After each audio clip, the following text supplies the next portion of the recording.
Sfruttar ta' Azjatiċi b'sigħat twal ta' xogħol għal boqxiex.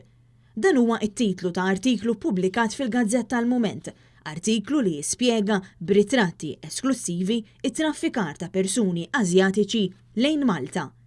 Il-Kamra tal-Aħbarijiet ta' dan l-istazzjon investigat u segwit bil-kamera si traffikar ta' dawn il-persuni minn fejn qed jaħdmu u l-kundizzjonijiet li qed jgħixu fihom. Dan it-traffikar ta' persuni u meqjus bħala traffikar pulit ta' Ċiniżi, Vjetnamiżi u persuni ta' nazzjonalità oħra biex jaħdmu f'fabbriki ta' tessuti li waħda minnhom hi proprjetà tal-Gvern Ċiniż. Iż-żgħażagħ Asjatiċi qed jiddaħlu f'isqaq ta' sfruttament wara li jibilgħu l-ixka ta' xogħol attrajenti f'pajjiżna biqlih tajjeb għalihom.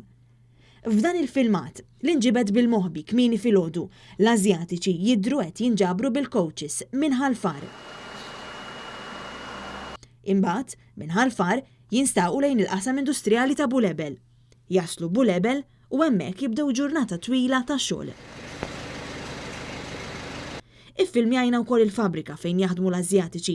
F'din il-fabrika jaħdmu wkoll Maltin. Bil-moħbi ta' kulħadd il-kru ta' Net Television daħal fil-post fejn dawn in-nies jorqdu u jgħixu. Fil-jiem li għaddew il-Kamra tal-Aħbarijiet ta' Net News irċivit informazzjoni li għaddew la persuni Asjatiċi li huma mdejqa bl-allegat sfruttament, meta fil-verità kienu mwieda li se jagħmlu xogħol diċenti li għalih jitħallsu kif suppost, u minflok spiċċaw fi klimhom stess bħala skjavi. Spiċċaw jgħixu f'post imdawwar bl-iskart jordu fi kmamar żgħar ħafna u jaħdmu sigħat twal ħafna. Persuna li tkellmet magħna qalet li ġiet Malta biex taqla 600 euro fix-xahar, somma kbira għalihom.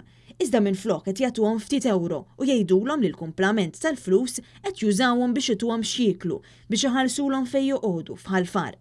Insomma, f'sentenza waħda din il-persuna qalet li kieku jistgħu ma jtuhom xejn flus.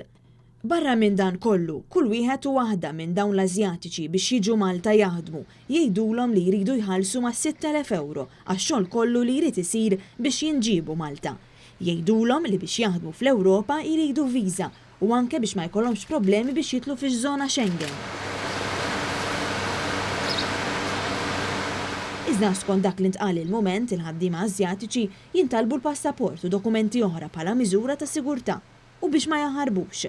L-Asjatiċi li rridu jibqgħu anonimi qalu li qed jgħixu ħajja ta' swit il-qalb għaliex iddaħlu f'ċirku perikolus li ma jistgħux joħorġu minnu u għalhekk qed jitolbu l-għajnuna.